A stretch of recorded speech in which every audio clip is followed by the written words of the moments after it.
During these final days of the Haslam administration, the governor and his team continued to work on the transition with the new Lee administration. And Mr. Haslam found time last week to sit down with me in the old Supreme Court chambers on Capitol Hill to take a look back on his 2 terms in office and a look ahead. Nice to see you. Great to see you. My first question focused on what may be one of Governor Haslam's final acts in office, granting clemency to Cyntoia Brown. What went into that decision?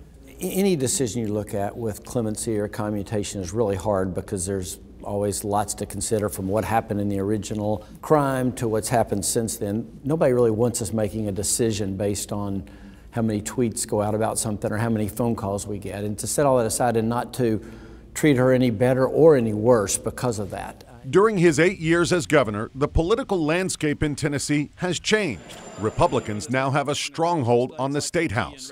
But nationally, hyper-partisanship has become the norm after President Trump's contentious presidential victory. I think the bothersome part is that we're divided and we're mad about it. I don't just disagree with you, I'm mad that you don't see things the way I do. And I think what's gotten lost in there is the idea, like, government's whole purpose is to solve problems. Unfortunately, sometimes the yellers and the screamers get all the attention, but there's a boatload of people out there just saying, I'm trying to take care of my family and then make my community a little bit better place.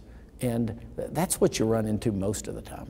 Thoughtful answers that some might say sound like a man preparing to enter the fray and run for United States Senate. Can I be most helpful in Washington, trying to wrestle with some of the national issues, or maybe stepping out of public life? And it's both a personal and a vocational decision, if you will. It's a decision, Haslam says, he'll make as soon as possible. I don't have a specific timeline, but I'm not going to wait forever, just because for my own purposes, if I'm going to do it, I want to get about it. If I'm not, I want to plan the rest of our life. So I'm not thinking about a whole lot till I hand this baton to Bill Lee. And then second, Chrissy and I are going to take some time off. And it's really, you know, I'm 60, and you have to decide kind of what's the best way to use the next decade of your life. The past decade and more have been spent in the public eye. For now, it's time for Bill Haslam to slow down and reflect.